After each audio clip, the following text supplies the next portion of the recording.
चंदन या बहुकिमती झाडांची मागणी दिवसेंदिवस वाढत आहे। महाराष्ट्रामध्ये चंदनाची झाडं तोडण्यास बंदी असून या अनुषंगाने शेतकऱ्यांच्या शेतातील चंदनाची झाडे देखील आता सुरक्षित राहिली नाहीत। कोपरगाव तालुक्यात चंदनाची झाडे चोरीला जाण्याचे अनेक प्रकार घडत आहेत। शेतकऱ्यांनी याबाबत अनेकदा पोलीस ठाण्यांमध्ये तक्रारी केल्या, मात्र पोलीस अधिकाऱ्यांनी कुठलीही दखल घेतली नाही। त्यामुळे चोरट्यांचं मनोधैर्य वाढतच चाललं। तालुक्यात अनेक शेतकऱ्यांच्या शेतामध्ये चंदनाची झाडे आहेत। ही झाडे चोरणारी मंडळी दिवसभर ग्रामीण भागात रेकी करून कुठे कुठे चंदनाची झाडे आहेत याची पाहणी करतात आणि मध्यरात्रीच्या सुमारास धारदार हत्याराचा वापर करून ही झाडं मुळासकट कापली जातात। सोन्याच्या किमतीत चंदनाच्या झाडांची तस्करी तालुक्यामध्ये केली जात आहे। या प्रकरणात मोठं रॅकेट असल्यानं पोलीस प्रशासनानं त्याकडे लक्ष देऊन चंदन तस्करी करणाऱ्यांविरुद्ध कारवाई करावी अशी मागणी शेतकऱ्यांनी केली आहे। साधारण 26 ऑगस्टच्या रात्री धारणगाव शिवारात आमची शेती आहे, तिथलं एक चंदनाचं झाड काही अज्ञात चोरांनी कापून नेलं।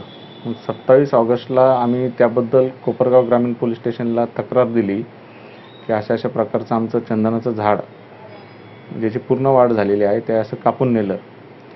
त्यांनी आमचा तक्रार अर्ज घेतला। त्यांनी आम्हाला ग्वाही दिली की आम्ही याची चौकशी करू आणि लवकरात लवकर चोरांना पकडू। साधारणतः आमचं हे जे झाड तोडून नेलंय याचं मार्केटमध्ये चौकशी आम्ही केली असता 40 ते 50 हजार रुपये किंमत त्याची येऊ शकते असे आम्हाला माहिती मिळाली।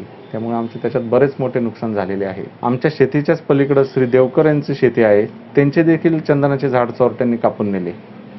त्यांनी पण पोलीस स्टेशनला तक्रार दाखल केलेली आहे आणि पोलिसांनी सांगितले की आम्ही चौकशी करत आहोत आणि लवकरात लवकर आम्ही चोरांना पकडू। पोलिसांना आम्ही हेच आवाहन करू इच्छितो की तुम्ही आम्हाला सहकार्य केलं आहे, चौकशी करत आहात, परंतु लवकरात लवकर चोरांना पकडावं। कारण सध्या शेतीला दिवस वाईट आहेत आणि चंदनाच्या झाडाचे पैसे भरपूर येतात आणि तोच एक शेतकऱ्याला थोडाफार फायद्याचा विषय आहे। तसेच आज हे चोर चंदनाचे झाड तोडून येत आहेत, उद्या यांचे डेअरिंग वाढली तर हे बाकी देखील चोऱ्या करायला लागतील। त्यामुळे तुम्ही अजून थोडं लवकरात लवकर त्याची तपास करून त्यांना पकडून आणावे। कोपरगाव तालुक्यातील चंदनाची झाडं आता सुरक्षित राहिलेली नाही। शेतकऱ्यांनी हाताच्या फोडाप्रमाणे सांभाळलेल्या झाडांची चोरी होत असल्यानं शेतकरी वर्ग हवालदिल झाला आहे। हाफिज शेख, दिशान्यूज, कोपरगाव।